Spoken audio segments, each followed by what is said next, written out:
Now, one of my favourite things I did in India was the Wagah Attari border, which if you visit Amritsar is a must do. If you visit Lahore in Pakistan is a must do also. So when I was there, the border was open. As mentioned, I simply didn't have time to visit Pakistan. If I wanted to do it, I'd probably want to go to Karachi, Lahore, Islamabad, go to a few different places, travel the country over a week or two. So I said it's not worth it getting the visa, waiting in a queue to go through the border. This is yet again a hangover partition. That's one of the most contested borders in the world. There's a lot of tension there, as you can imagine. So every day they have this ceremony at the border, and I first saw this when I was a kid watching Michael Palin's Himalayas. So every day at sunset they do a final post, the lowering of the flags at the end of the day, and they do a ceremony on both sides basically to like hype themselves up and intimidate Pakistan, or Pakistan to intimidate India. So it's the Indian border force do it, and certainly very entertaining. The size of the crowd there must be like a few thousand people there every single day to make the other side look better. They keep like building up and up. So it used to just be like a stand. Now they've this like whole complex. They both have a huge flag either side of the border. So that's the biggest flag in India, biggest flag in Pakistan. So the flag on the Indian side was 418 foot high, which was 18 foot taller than the one on the Pakistan side. And that was, the Indian one was relatively new when I was there. The Indian one would have only been a few months old. So in response, in 2025, Pakistan built a higher one again. So now the flag on the Pakistani side is 443 feet. So literally...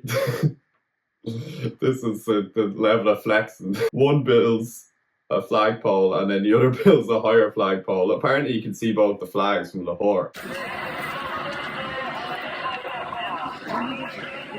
But the one in Pakistan is actually the 9th tallest flagpole in the world, and the one in India is actually the 12th. So you'd assume soon enough India will build a taller one again, but there you go. But basically at a ceremony, it's aimed to look strong in front of their counterpart.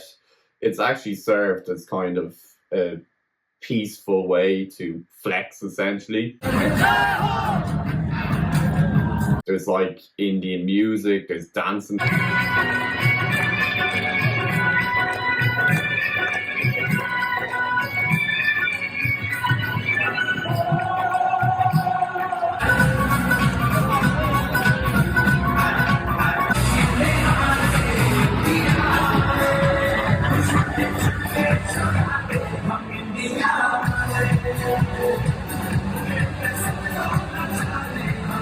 There's some guy from the Indian Border Force, his whole job is just to hype up the crowd and sing Indian songs.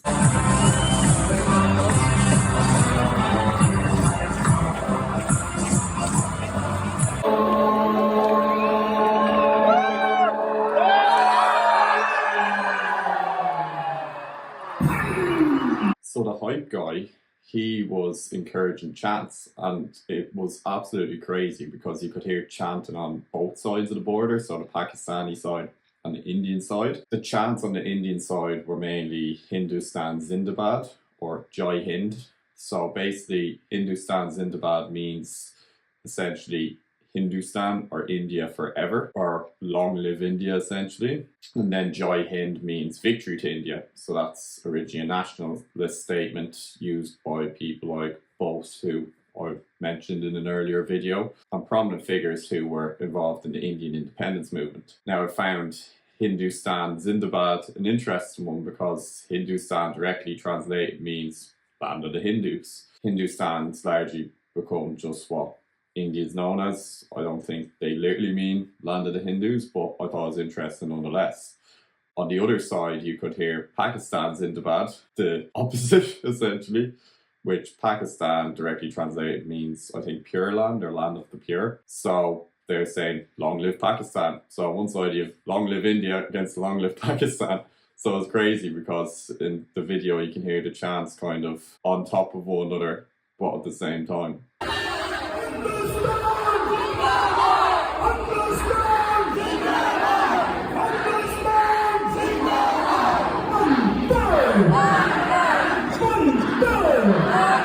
there's kids dancing, women dancing.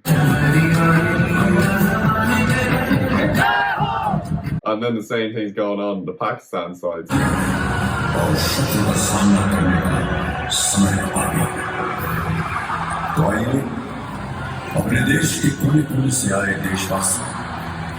One day I'll have to go on the Pakistan side in the name of fairness. So the ceremony itself consisted of a lot of marching and intimidating stares. They'd usually do exaggerated high kicks and marches. They'd also use facial expressions, puff out their chest, stare at the other side. I found the theatrics of it all amazing. So the marching was synchronized even with the music and the drums in the background. And on both sides, even though there's slightly different ceremonies, they'd still do it in unison and be able to come together so the ceremony made sense. It was pretty amazing to watch, to be honest.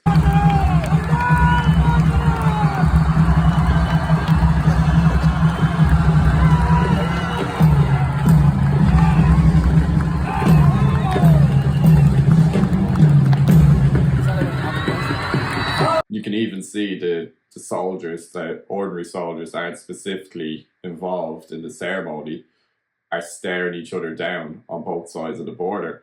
I can only imagine what it's like now, and that they don't shake hands or actually open the border because the border is officially closed. But as far as I know, the ceremony still goes on. I don't know what it entails, so I assume the same theatrics and then the lowering of the flags, but they don't actually shake hands or open the border. But yeah, pretty amazing to watch. Even the synchronization and how both sides come together to make the ceremony make sense, even though they've all different processes on different sides of the border.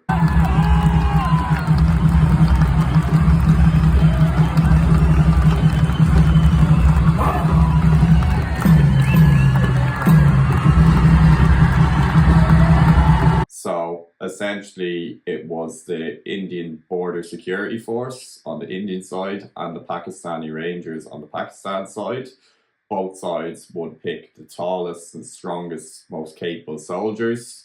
So even the female soldiers will be the taller soldiers, stronger soldiers, same with the male soldiers. You can actually see some of the female soldiers in comparison to the ordinary soldiers are about the same height.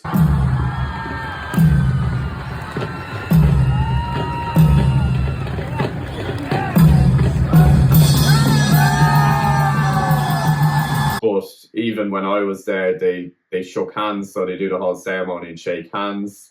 They don't do that anymore because there was tension in Kashmir after the terrorist attack there, the Pahalgam terrorist attack. So that almost resulted in conflict between India and Pakistan. So the border was closed, the ceremony was suspended. When I was there, they concluded with opening the gates and shaking hands.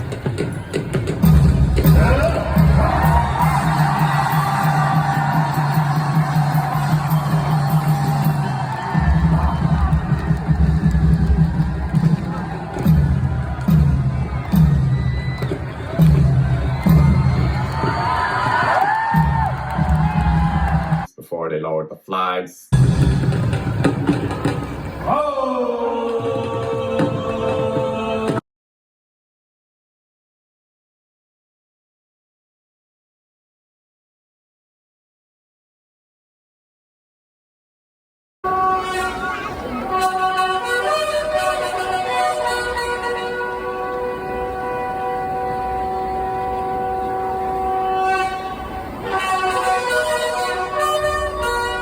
They don't do that anymore due to the tension. Once things calm down, you would assume that would come back, but they no longer open the gates or shake hands. I think the border is completely closed still. You can't even as a Westerner go through it anymore. It was kind of awkward because they have a section specifically for foreigners right in the front to kind of like show off.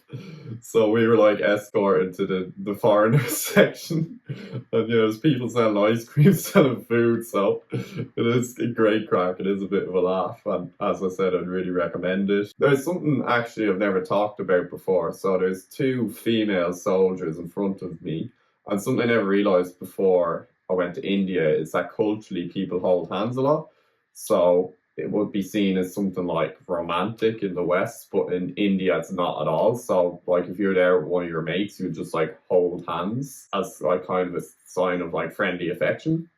So I even noticed too that the female soldiers, while they're on duty, they're there holding hands, which is interesting, you know, something you wouldn't see in the West. But yeah, you'd have like groups of lads going around in Delhi just all holding hands.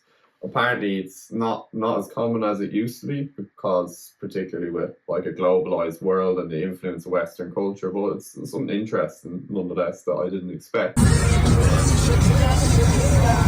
So the trip to the Wagah border itself was a bit crazy. It was organised through the hostel and I was actually late, so I got my times wrong, unlike me. And they were about to leave, so the guy's like, right, hop on the motorbike. That was my first time on the back of a motorbike, hopping back on the motorbike. I was shitting myself. Granny, hold on. Utilised it a lot when I was in Thailand. Brought me down. It was, I think, a few English people, a Belgian girl that went on the tour, but I think some Americans. So we're all piled into this big tuk-tuk. It's like a bigger one. So we did like a tour of Amritsar first. We saw the statue I mentioned earlier, the guy who killed Michael O'Dwyer.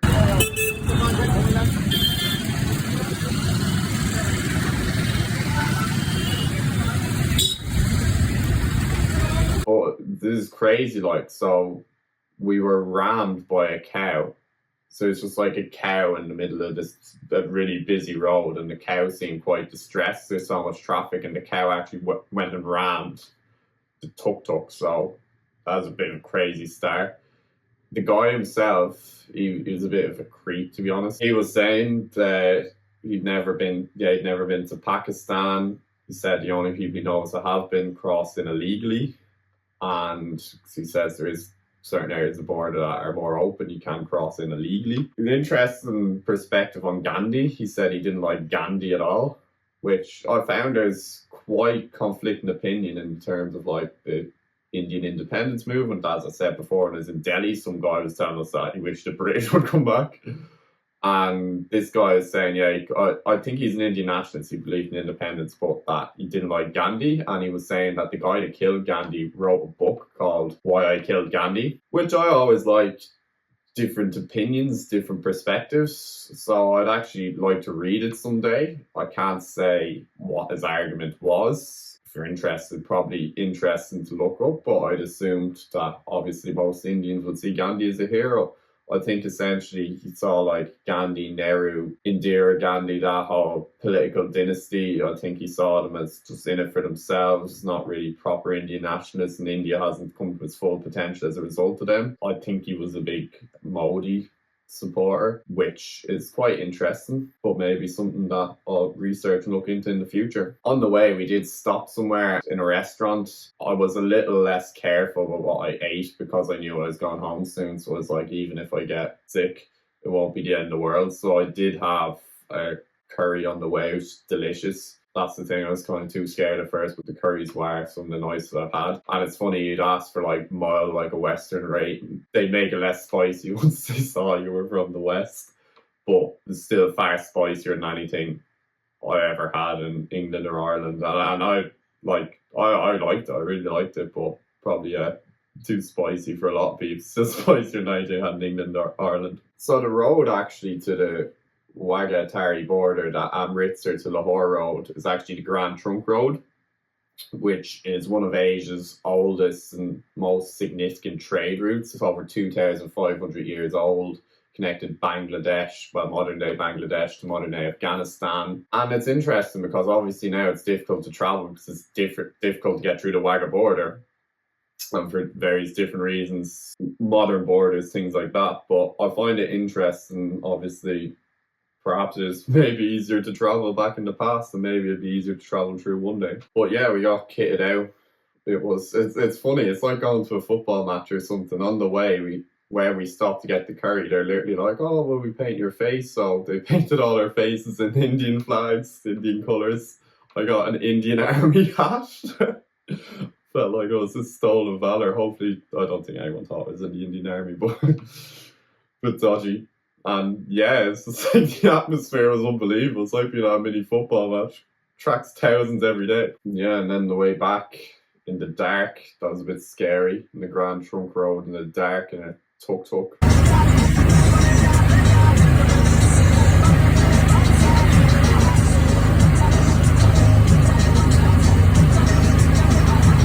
Suppose at least we didn't get charged for any cows on the way back. But yeah, the guy like started playing Shakira. He was like obsessed with Shakira. We're kind of just like, okay. And he's like, yeah, Shakira's beautiful. We're like, okay.